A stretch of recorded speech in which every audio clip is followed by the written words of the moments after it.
Video ini dibuat di SMA Kristen Anak Panah, Kelurahan Kalibobo, Kabupaten Nabire, Papua Tengah. Shalom, salam bahagia buat kita semua. Perkenalkan, saya Hana Sumiati Wijaya dari Kabupaten Nabire dan saya mengajar di SMA Kristen Anak Panah. Sekarang saya akan membagikan pembelajaran diferensiasi dengan strategi koprol. Bagi yang penasaran strategi koprol seperti apa, tetap simak video ini. Implementasi kurikulum merdeka yang mengedepankan pembelajaran yang berpihak kepada murid telah mengarahkan guru-guru untuk melakukan pembelajaran berdiferensiasi. Seperti yang dituliskan oleh Carol E. Tomlinson, pembelajaran diferensiasi ini memperhatikan perbedaan individu peserta didik. Dalam pembelajaran diferensiasi, guru mengajarkan materi dengan memperhatikan tingkat kesiapan, minat, dan gaya belajar yang berbeda-beda dari peserta didik. Guru dapat memodifikasi proses, konten, ataupun produk dari pembelajarannya. Namun pada praktiknya, pembelajaran berdiferensiasi memiliki tantangan seperti ini.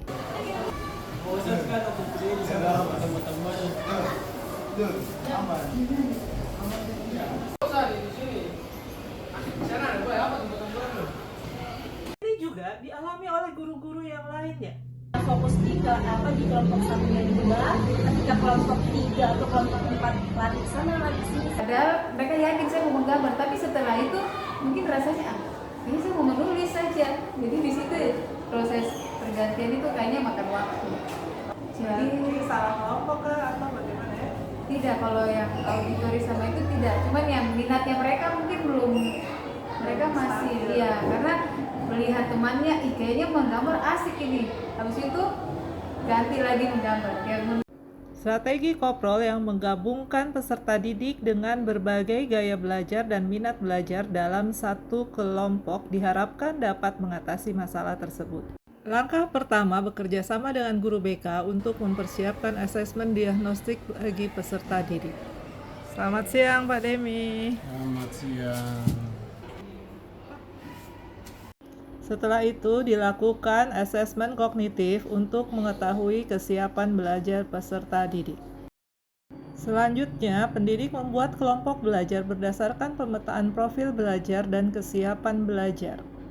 Kelompok belajar dibuat berdasarkan kesamaan kesiapan belajar dan terdapat keragaman beberapa profil belajar sehingga dalam kelompok ini diharapkan mereka dapat saling berkolaborasi untuk menghindari peserta didik yang ingin pindah kelompok. Pendidik menyiapkan bahan ajar berupa video, tulisan, audio, dan gambar-gambar untuk praktik dalam lembar pengamatan bagi setiap kelompok. Jadi setiap kelompok mendapatkan bahan ajar yang sama.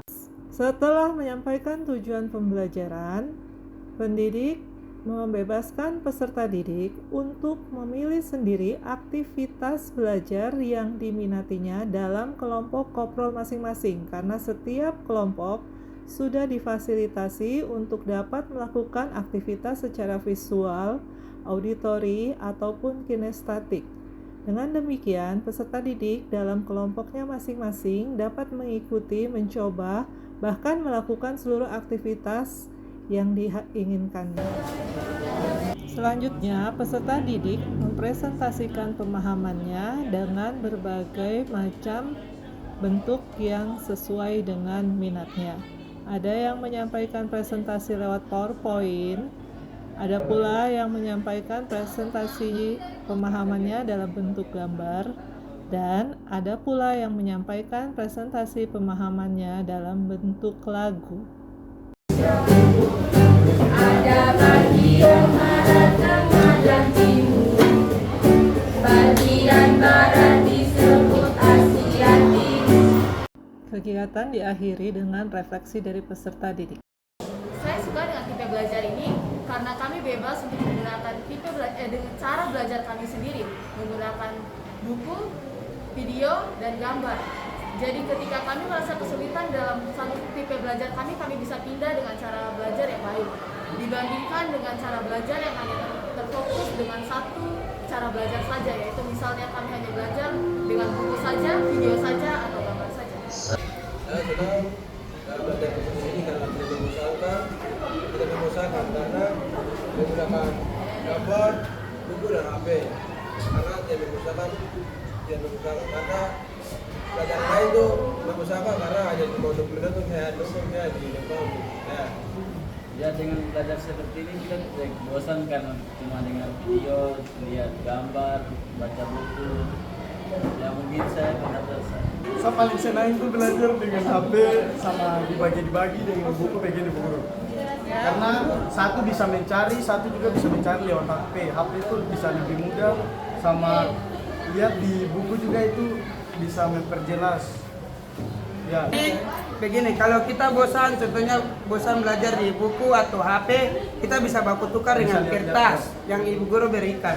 Bisa baku lihat, bisa baku ganti dengan teman-teman. Kegiatan pembelajaran ini, pendidik merasa sangat puas karena melihat peserta didik begitu antusias mengikuti kegiatan belajar. Mereka sangat senang karena dapat memilih aktivitas yang sesuai dengan minat dan gaya mereka masing-masing. Apalagi minat belajar mereka masih cenderung berubah-ubah tergantung dengan suasana hatinya. Dan hal ini juga berguna untuk kehidupan mereka di masyarakat kelak. Karena dalam berkehidupan di masyarakat kelak, peserta didik tidak hanya bekerja dengan orang yang gaya profilnya sama.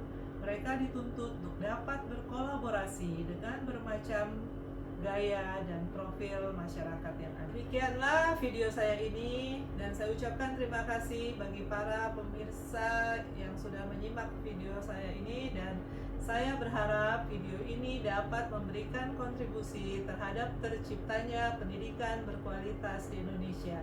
Salam.